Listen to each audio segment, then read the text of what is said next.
तो जल्दी से हम लोग अपना काम शुरू कर लेते हैं।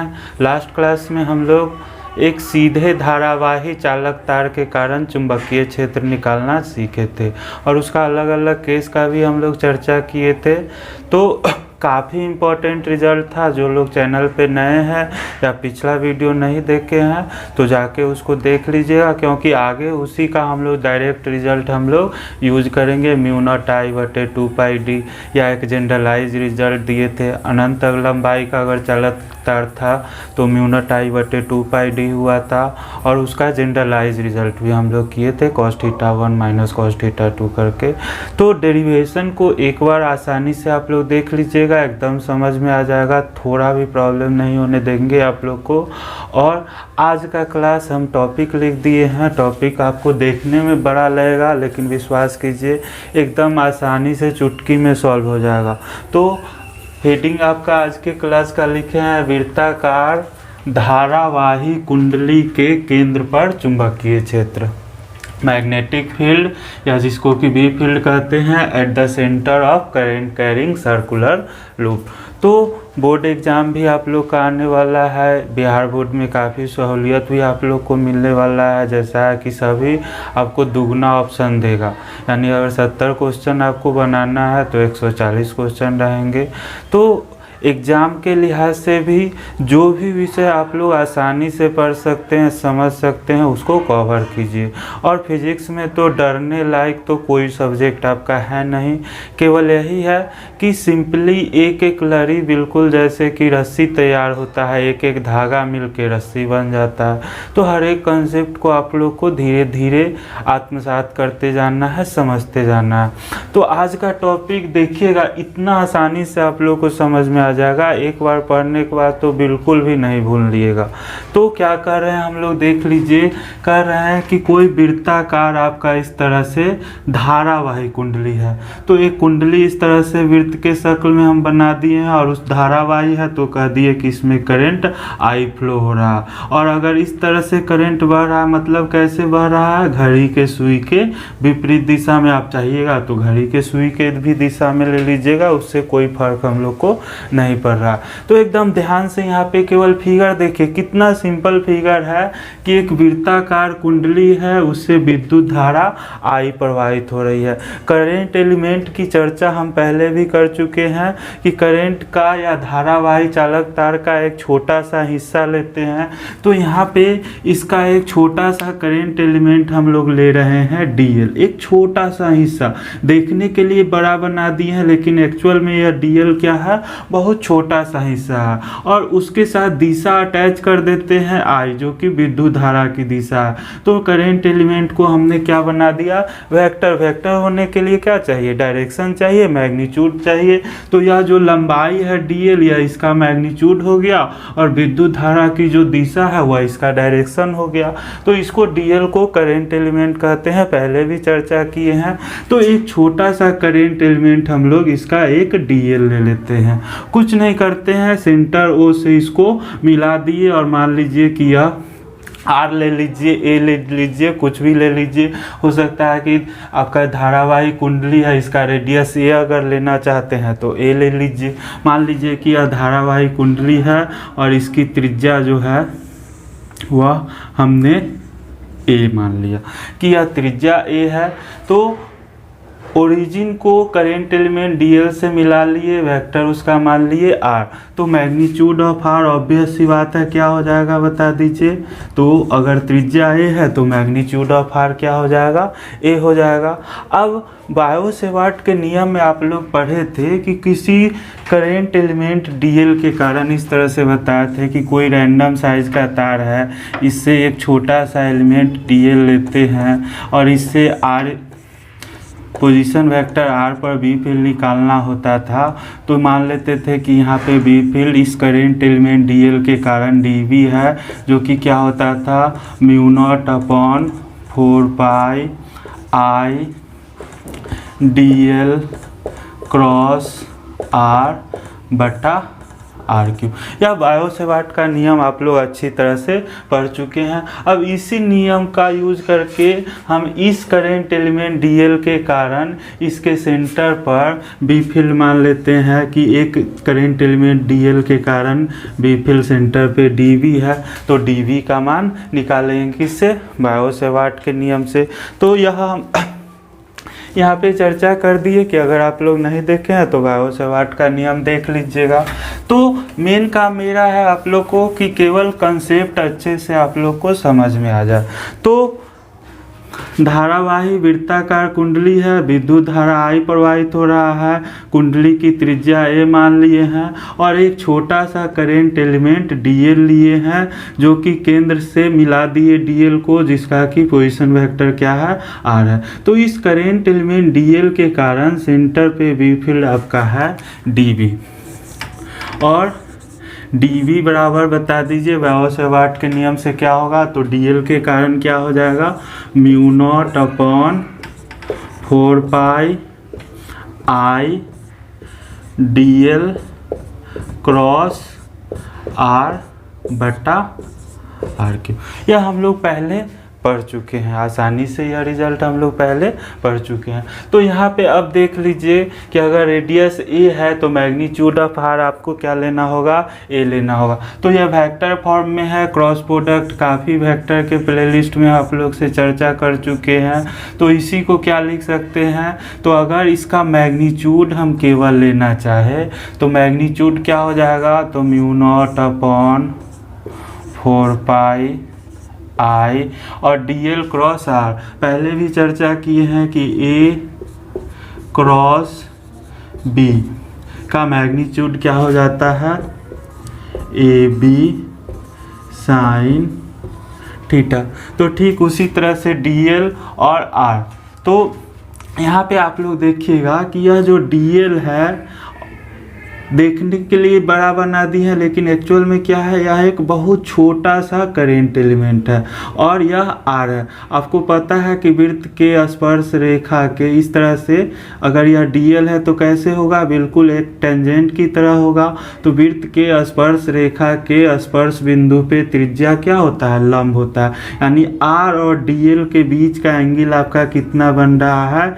90 डिग्री बन रहा है। तो इसका अगर मैग्नीट्यूड आप लोग लेना चाहिएगा क्या हो जाएगा? तो dl क्रॉस R को A क्रॉस B के फॉर्मूला पे तोड़ दीजिएगा, क्या हो जाएगा? dl गुने R साइन और स्पर्श रेखा के स्पर्श बिंदु पे त्रिज्या क्या होता है? लंब होता है। यानी दोनों के बीच dl और R के बीच एंगल कितना बन रहा है? 90 डिग्री। तो साइन 90 डिग्री और बटा क्या हो गया? आर क्यू हो गया। एक एक चीज़ को ध्यान से समझते जाइए। तो मैग्नीट्यूड ऑफ डीवी, तीर का चिन्ह हटा दिए, मतलब क्या हो गया? या मैग्नीट्यूड हो गया या आपका हो गया mu naught upon 4 pi I और इसको भी कर दीजिए dl। R के जगह पे अगर त्रिज्या A है तो A ले लेते हैं। साइन 90 डिग्री का वैल्यू क्या हो जाएगा? 1 हो जाएगा और बटे आर क्यू है, त्रिज्या वृत्त का A है तो क्या हो गया? ए क्यू। ए के से यह क्यू कट जाएगा, 2 बचेगा। तो देख लो dV बराबर हमको मिल गया म्यू नॉट अपॉन 4 पाई और यह A² और यह I।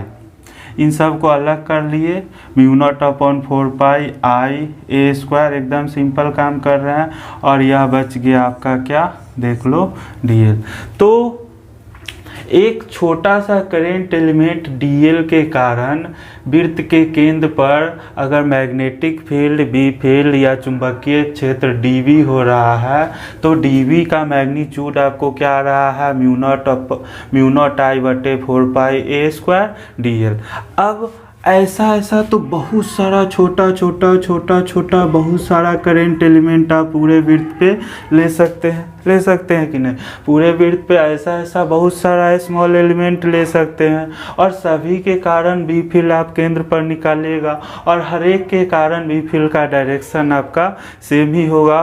तो सारा करेंट एलिमेंट के कारण बी फील्ड क्या हो जाएगा। अगर पूरे हमको वृत्ताकार लूप के कारण निकालना है या तो किसके कारण है, एक छोटा सा करेंट एलिमेंट डीएल के कारण है। अगर पूरा लूप के कारण आपको निकालना पड़े तो ऐसा ऐसा सभी डीएल के कारण बी फील्ड का मान निकाल के सबको जोड़ना पड़ेगा। और यह जोड़ने का काम आपको पता है कौन करता है, इंटीग्रेशन करता है। तो क्या करेंगे, तो इसको इंटीग्रेट कर दिए और पूरा सर्किल के लॉन्ग है तो कंटूर इंटीग्रेशन ऑफ डीवी। तो अगर इधर इंटीग्रेट कर रहे हैं तो इधर भी हमने क्या कर दिया, सिंपली इंटीग्रेट कर दिया। देखो कितना आसानी से। तो सारा डीवी डीवी डीवी जोड़ के आपको इंटीग्रल क्या दे दिया, बी फील्ड का मैग्नीट्यूड बी दे दिया। और यहाँ पे देखो जितना कांस्टेंट है बाहर निकाल लेते हैं तो म्यू नॉट आई बटे 4 पाई ए स्क्वायर, म्यू नॉट आई बटे 4 पाई ए स्क्वायर बाहर हो गया और अंदर में बेचारा कौन बचा, तो करेंट एलिमेंट डीएल बचा। आप सोच के देख सकते हैं कि सारा डीएल अगर परिधि पर का जोड़ देंगे तो क्या बन जाएगा, वृत्त की परिधि बन जाएगी। सभी डीएल मिलके क्या बन जाएगा, वृत्त का परिधि। और आपको पता है कि वृत्त का परिधि क्या होता है, तो 2 पाई आर, आर के जगह पर ए है तो क्या हो जाएगा 2 पाई ए। तो इंटीग्रल का काम क्या है, जोड़ना है। तो सारा डीएल मिलके क्या बन जाएगा, वृत्त की परिधि बन जाएगा। तो यहाँ से आप लिख सकते हैं कि बी फील्ड, तीर का चिन्ह अभी नहीं दे रहे हैं, केवल मैग्नीट्यूड है, ये आपका क्या हो गया, म्यू नॉट आई बटे 4 पाई ए स्क्वायर। और सभी डीएल जुड़ के क्या बन गया, वृत्त का परिधि बन गया, जो कि क्या हो जाएगा 2 पाई आर, आर के जगह पे आपने ए माना है तो 2 पाई ए हो गया। तो यहाँ से आप देख लीजिए एक के आपका यह भी कट रहा है, एक बार में कटेगा, यह पाई भी आपका कट गया और यह 2 से 2 बार में कट गया। यह बी फील्ड आपका क्या मिल गया, देख लो, म्यू नॉट आई बटे 2 ए। ध्यान से देख लीजिए सब लोग। तो वृत्ताकार धारावाही कुंडली के कारण वृत्त के केंद्र पर चुंबकीय क्षेत्र या बी फील्ड का मैग्नीट्यूड हमने क्या निकाल लिया, तो क्या निकाल लिया, बी फील्ड का मैग्नीट्यूड म्यू नॉट आई बटे 2 ए। अब यही रिजल्ट हम आगे सोलेनॉइड पढ़ेंगे, टोरॉइड पढ़ेंगे, वहाँ पे डायरेक्ट हम एप्लीकेशन ले लेंगे। या जस्ट आगे पढ़िएगा चुंबक में, परमानेंट मैग्नेट में, कि एक अगर वृत्ताकार धारा लूप है तो वह भी एक मैग्नेट की तरह बिहेव करेगा। तो यह देखो आपका बेसिक है एकदम। धार जो रस्सी हम एग्जाम्पल देते हैं तो उसका यह धागा है और धागा कितना आसान है, कितना सुंदर है। रिजल्ट आप देख सकते हैं कि आसानी से हम लोग निकाल लिए कि बी फील्ड का मैग्नीट्यूड पूरे कुंडली के कारण अगर धारा ए है, कुंडली की त्रिज्या ए है, तो कितना मिल रहा, म्यू नॉट आई बटे 2 ए। अब यहाँ पे एक चीज़ आप लोग जरूर कहना चाहिए कि सर बी फील्ड या चुंबकीय क्षेत्र कैसा राशि है, सदिश राशि है। तो सदिश राशि है तो अभ्यास है कि इसके पास 2 चीज़ होगा, मैग्नीट्यूड भी होगा और डायरेक्शन भी होगा। तो आपने केवल मैग्नीट्यूड निकाला, डायरेक्शन तो निकाला नहीं। तो डायरेक्शन हम लोग यहाँ पे देख लेंगे। सबसे पहले डायरेक्शन निकालने के लिए तो आप राइट हैंड स्क्रू रूल, हम हमेशा कहते हैं कि एक ही रूल पे मास्टरी कर लीजिए, ज़्यादा का हमको ज़रूरत ही नहीं है। तो राइट हैंड स्क्रू रूल में सबसे पहले अगर दो वेक्टर है ए बी, यहाँ पे वेक्टर है DL क्रॉस R, देखिए DL क्रॉस R, तो एक वेक्टर देखो DL इधर जा रहा है और R इधर जा रहा है। सबसे पहले हमको प्लेन सेलेक्ट करना है, तो DL और R दोनों किसके प्लेन में आ रहा है, बोर्ड के प्लेन में आ रहा है। बोर्ड के प्लेन में आ रहा है, राइट हैंडेड स्क्रू को इस तरह से परपेंडिकुलर रख दिए, या तो बाहर की ओर जाएगा या तो अंदर की ओर जाएगा। किधर जाएगा कैसे, स्क्रू रूल को ही यूज कर लेते हैं, बहुत आसानी से डायरेक्शन दे देगा। और वेक्टर के प्लेलिस्ट में भी हम क्रॉस प्रोडक्ट का चर्चा किए हैं, या इससे पहले का भी वीडियो देखिएगा तो राइट हैंड स्क्रू का चर्चा किए हैं। तो एक रूल आपको पहले कर लेते हैं, उसके बाद दूसरा रूल भी देख सकते हैं। जैसे राइट हैंड थंब रूल में क्या कहता है कि अगर उंगली को करंट के डायरेक्शन में इस तरह से रखे कि उंगली कैसे जाए, करंट के दिशा में, तो अंगूठा किधर जिस डायरेक्शन में जाएगा वही बी फील्ड का दिशा होगा। तो अगर उंगली को करंट के डायरेक्शन में देख के रख रहे हैं तो अंगूठा बाहर की ओर आ रहा है, यानी बी फील्ड आपका कैसे हो जाएगा, बाहर की ओर। बाहर की ओर के लिए इस तरह से डॉट याद रखिएगा, बाहर की ओर के लिए डॉट, यह हो गया आउटवर्ड। और अंदर की ओर अगर भी फील्ड है उसके लिए इस तरह से क्रॉस देते हैं, यह हो गया इनवर्ड। तो सिंबल का भी थोड़ा सा ध्यान रखना है, तो इस तरह से भी निकाल सकते हैं डायरेक्शन। या फिर अगर आप क्रॉस प्रोडक्ट के लिए निकालिएगा तो आपको पता है कि magnitude of A cross B क्या होता है, ए बी साइन थीटा। और A cross B vector product है, एक वेक्टर देता है। ए क्रॉस बी का डायरेक्शन निकालने के लिए बताए थे कि पहले ए और बी का प्लेन सेलेक्ट करते हैं। तो यहाँ पे ए के जगह पे आपका वेक्टर DL है, या वेक्टर DL है, और बी के जगह पे वेक्टर R है। देखिए तो बायो-सेवार्ट के नियम में भी पढ़ाए थे कि DL से और जिस बिंदु पर आपको वेव फील्ड निकालना है उसका पोजीशन वेक्टर, तो उसको इस तरह से तीर से मिला दिए, या इसका पोजीशन वेक्टर क्या हो गया, R हो गया। तो DL और R दोनों का प्लेन ऑब्वियस सी बात है कि दोनों कैसे है, बोर्ड के प्लेन में है। तो सबसे पहला काम आपने प्लेन सेलेक्ट कर लिया, अब कुछ नहीं करना है। राइट हैंड स्क्रू को इस तरह से प्लेन के परपेंडिकुलर रख दीजिए। सबसे पहले आपको DL पे जाना है, DL पे गए, फिर R पे जाना है, तो DL क्रॉस R, देखो DL cross R, DL cross R। इस तरह से आपका हाथ DL क्रॉस R इस तरह से एंटी क्लॉकवाइज देखिए घूम रहा है।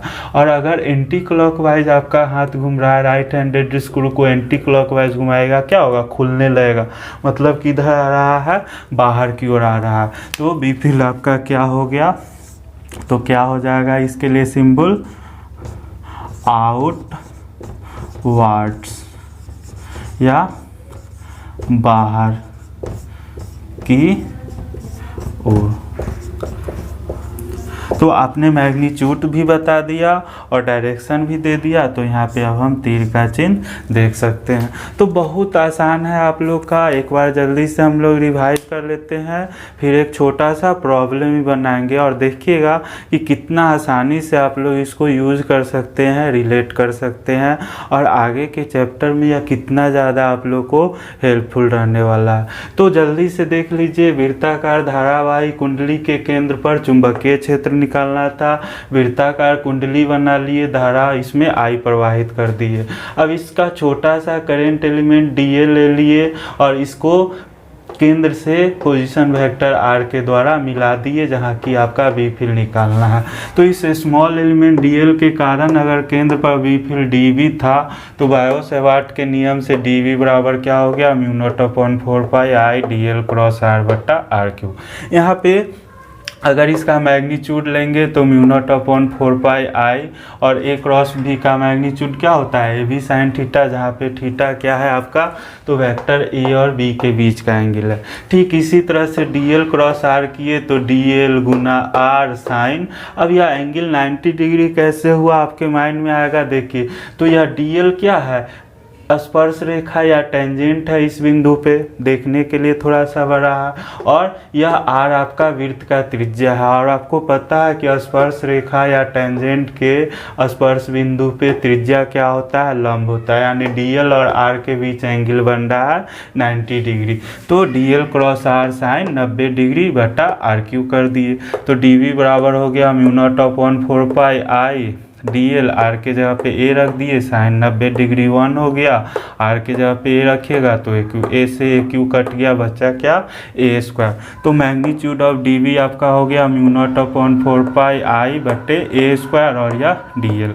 अब क्या करना है, तो एक छोटा एलिमेंट के कारण डीवी है, ऐसा बहुत सारा एलिमेंट इसमें है, सभी एलिमेंट के कारण बी फील्ड निकाल के हमको जोड़ लेना है। वह काम कौन करके दे रहा है, इंटीग्रल कर दे रहा। तो इधर भी इंटीग्रेट कर दिए, कंटूर इंटीग्रेशन, और इधर भी कर दिए, सर्किल के लॉन्ग कर रहे हैं हम लोग, तो इधर भी आप इधर भी इंटीग्रेट कर दिए, इधर भी कर दिए, तो सारा डीवी जुड़ के क्या हो गया, बी हो गया।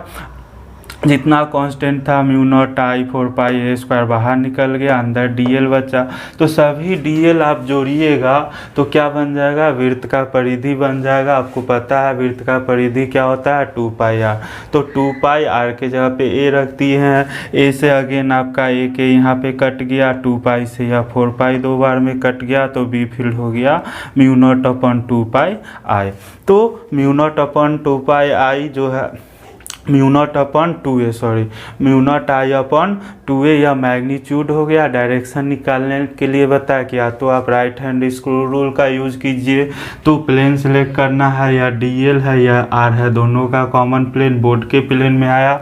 राइट हैंडेड स्क्रू को परपेंडिकुलर रखिए, पहले डीएल पे जाइए फिर आर पे, देखो डीएल पे गए आर पे गए, इस तरह से एंटी क्लॉकवाइज घुमाइएगा, बाहर की ओर आ रहा है। बाहर की ओर के लिए डॉट लेते हैं, अंदर की ओर जाता तो क्रॉस लेते, तो क्या हो गया म्यू नॉट आई बटे 2a आउटवर्ड या बाहर की ओर। तो वेक्टर बन गया, आप तीर का चिन्ह यहाँ पे दे सकते हैं।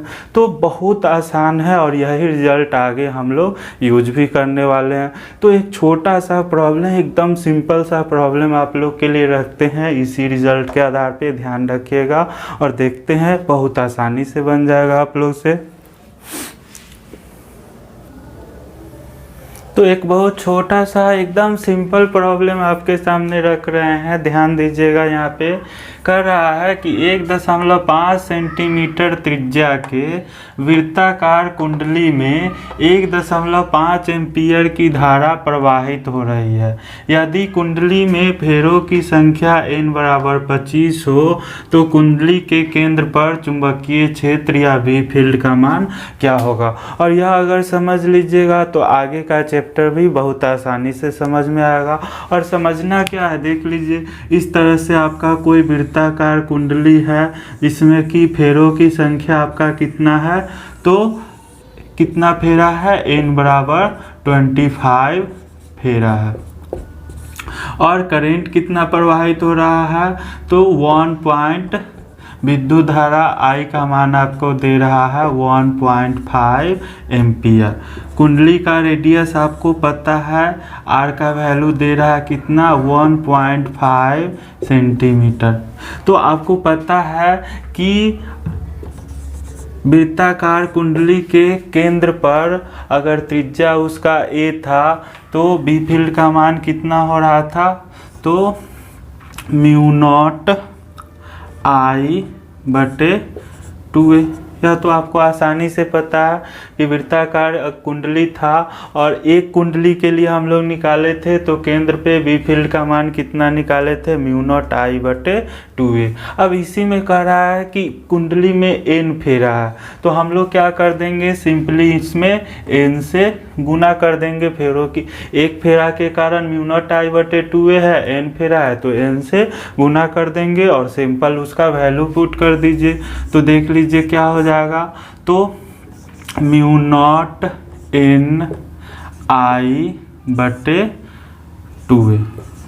अब यहाँ पे आपको थोड़ा सा यहाँ पे देखिए कि प्रॉब्लम बनाने से ही कंसेप्ट क्लियर होता है। हम आपको पहले लिखा दिए थे कि म्यू नॉट अपॉन 4 पाई का वैल्यू कितना लेते हैं 10⁻⁷। ध्यान दो, तो म्यू नॉट अपॉन 4 पाई का वैल्यू 10⁻⁷ लेते हैं, लेकिन यहाँ पे 4 पाई आपका है नहीं है। तो 4 पाई लाने के लिए आपको क्या करना पड़ेगा, तो ऊपर भी 4 पाई से गुना कर दीजिए और नीचे भी 4 पाई से गुना कर दीजिए। तो वी फील्ड का वैल्यू कितना हो जाएगा देख लीजिए। तो यह आपका हो गया म्यू नॉट, और यह 4 पाई को जान के नीचे 4 पाई लाने के लिए ऊपर भी 4 पाई से गुना कर दिए हैं। आप चाहिएगा तो यह 2 से 2 को काट भी सकते हैं। तो आपको क्या मिल गया, म्यू नॉट बटा 4 पाई और गुना यह आपका 2 पाई गुने यह n गुना i, और बट्टा में क्या बच रहा है, ए बच रहा है। ध्यान से, भारी बिल्कुल नहीं है। म्यू नॉट अपॉन 4 पाई का वैल्यू 10⁻⁷ लाना है। तो यहाँ पे तो आपका बट्टा में 4 पाई है ही नहीं, तो ऊपर भी 4 पाई से गुना कर दिए, नीचे भी 4 पाई से, कोई फर्क नहीं पड़ेगा। तो 2 से आपका इच्छा है 4 को काट दिए 2 बार में, यह 4 पाई को यहाँ ले आए तो म्यू नॉट अपॉन 4 पाई हो गया। यह 2 और पाई, तो यह 2 पाई एज इट इज रख दिए, n है n रख दिए, i है i रख दिए, और बट्टा में a बचा तो a रख दिए। 4 पाई तो यहाँ पहले ही आ चुका था आपका। अब केवल आपको वैल्यू रखना है। तो म्यू नॉट अपॉन 4 पाई के जगह पे क्या रखेंगे बताओ, 10⁻⁷ गुने 2 गुने पाई का वैल्यू रख दीजिए 3.14 गुने n का वैल्यू रख दीजिए, कितना है फेरों की संख्या 25 है। धारा का मान आपका दे रहा है कितना 1.5 एम्पियर, और त्रिज्या a है, लेकिन यहाँ भी ध्यान रखिएगा कि a क्या है आपका सेंटीमीटर में है, 1.5 सेंटीमीटर। तो क्या लिखेंगे इसको 1.5, और सेंटीमीटर को मीटर में बदल लिएगा तो कितना से 10⁻⁻² से गुना होगा। सॉल्व कर लीजिएगा, ऑनलाइन वीडियो है, आप इसको आसानी से इसको सॉल्व कर सकते हैं। इसका सिंपली लिख देते हैं 1.57 गुने 10⁻³ टेस्ला। टेस्ला इसको क्या पढ़ते हैं, टेस्ला। तो आसानी से आप प्रॉब्लम कर सकते हैं, कैलकुलेशन है, आप लोग आसानी से कर लीजिएगा, इसमें कुछ वैसा हमको लग नहीं रहा। तो आज यह कर दिए हैं। अब हम लोग अगला क्लास में पढ़ेंगे कि कोई चक्का है, मान लो वृत्ताकार कुंडली ही है, लेकिन उसके एक्सिस पे, समझते हैं जैसे साइकिल का चक्का है तो उसका एक्सल होता है जिस पे चक्का घूमता है, तो इसके एक्सियल पॉइंट पे हम लोग बी फील्ड का मान निकालना सीखेंगे, वह भी काफ़ी इम्पोर्टेंट है। तो अगला लेक्चर में यह काम हम लोग करेंगे। आज के लिए इतना ही रहने देते हैं, धन्यवाद।